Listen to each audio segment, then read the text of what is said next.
The year was 1998, and Blackwood Creek was my home. It was a small, isolated town nestled deep within rural Vermont. Life here moved slowly, predictably, a rhythm of quiet days. But then the whispers began, tiny cracks in our peaceful existence. I'm Ethan Hale, and I witnessed the strange case unfold. It started subtly, with a feeling, a vague sense of unease. People spoke of fleeting shadows at the edge of their vision. A woman swore she saw a face pressed against her kitchen window. Her husband dismissed it, blaming an overactive imagination, exhaustion. But then others reported similar unsettling, fleeting disturbances. Old Mr. Henderson, usually stoic, mentioned lights flickering mysteriously. He swore he heard soft footsteps outside his bedroom late at night. His dog, Bessie, would whimper softly, staring into the dark woods. Yet, a quiet, insidious dread slowly began to seep into Blackwood. Windows seemed darker, shadows stretched longer in the afternoon sun. Familiar sounds of the night took on a new, menacing quality. A rustle in the leaves now sounded like someone deliberately approaching. The distant hoot of an owl felt like an unseen watcher observing. Neighbors locked their doors earlier, checked their windows twice over.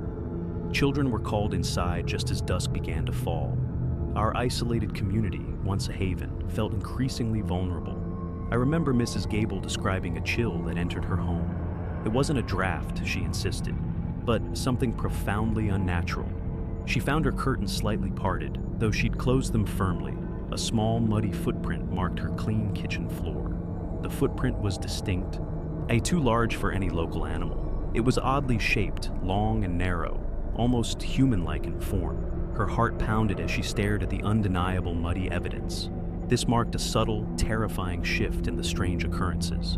From fleeting shadows, we moved to undeniable, physical intrusions. The sheriff, old Sheriff Brody, looked puzzled by her account. He suggested mischievous teenagers, but the town felt otherwise. My own house, usually a sanctuary, began to feel exposed. One evening, I sat reading in my favorite worn armchair. A sudden reflection caught my eye in the dark window glass.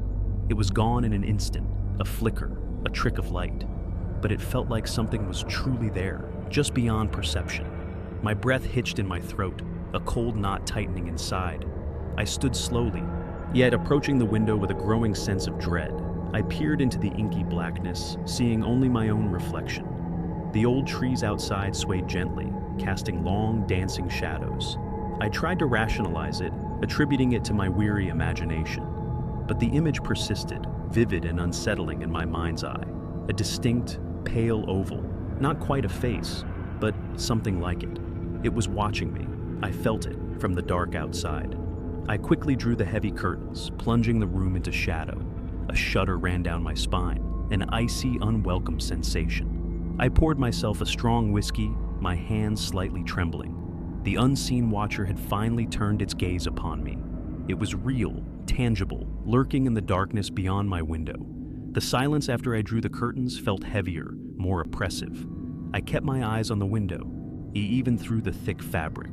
A subtle scraping sound seemed to echo from the outside wall. It was faint, barely perceptible. A branch, perhaps, or something else. My blood ran cold, fear gripping me with an iron fist. I strained my ears, trying to discern the source of the noise. The scraping stopped, leaving only the deafening silence again. I clutched my glass tighter, my knuckles white with tension. This was it, I thought, the start of my own personal terror. The next morning, I couldn't shake the unnerving feeling. I checked the window, searching for any telltale sign of intrusion. Nothing obvious, just the dew-kissed grass and familiar trees. But the memory of that pale oval face remained disturbingly clear.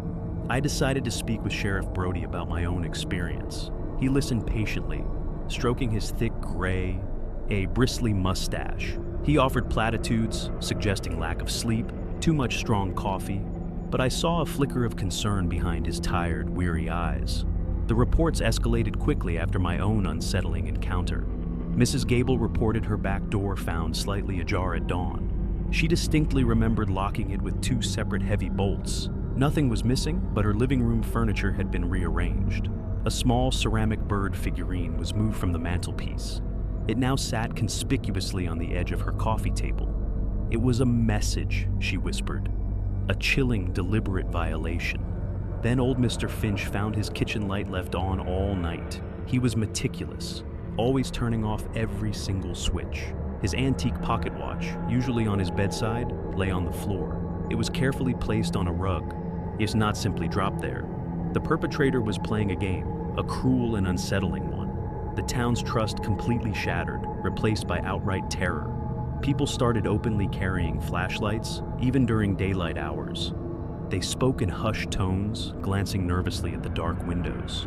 Sheriff Brody organized patrols, but they yielded absolutely nothing. The unseen presence seemed to vanish whenever they were near.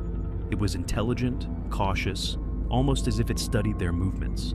I found myself obsessively checking my locks multiple times nightly. My old dog, Rusty, started to whimper at nothing in the night. He'd stare intently at the dark, unseeing, beyond the window pane. His low growls were more unsettling than any human scream. One night, I was awoken by a distinct, soft thud downstairs. My heart leapt into my throat, yet a cold spike of pure panic. I grabbed my old hunting rifle, its weight strangely comforting. Creeping silently down the stairs, every step echoed in my ears. The house was silent, save for my own ragged, shaky breathing. I checked the living room, then the kitchen, rifle held tightly. Nothing seemed disturbed, no open doors, no broken windows visible. Then I noticed it, a small, dark stone on my kitchen counter. It was an ordinary river stone, smooth and perfectly unremarkable. But it wasn't mine, and it certainly wasn't there before tonight. It felt like a calling card, a chilling mark of presence. Someone had been inside my home while I slept upstairs. They had watched me, they had entered, and they had left a gift. My sanctuary was irrevocably breached, my sense of safety destroyed. I called Sheriff Brody, my voice barely strained, and a croaking whisper. He arrived quickly, his face etched with grim, weary resignation. No forced entry, no fingerprints, absolutely no discernible trace. It was like a ghost had walked through my locked, secure house.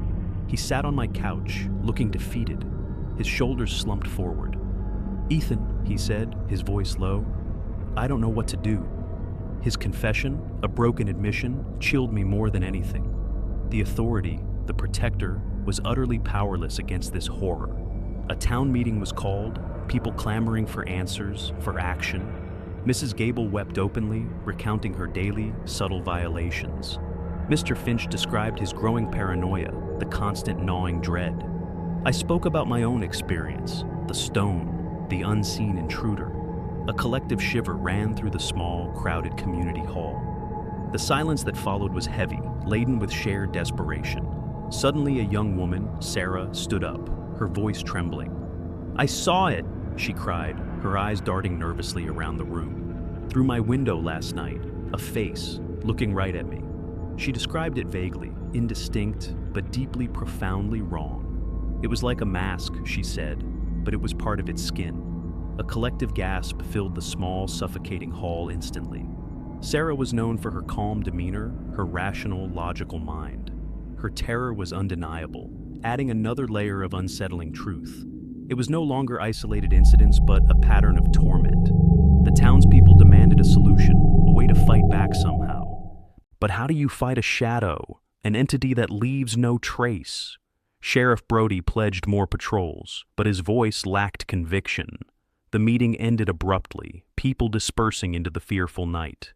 But everyone knew, deep down, refuge was now an illusion here. The silent shadow had firmly taken root within our isolated lives. It was watching, waiting, playing its cruel, terrifying game with us.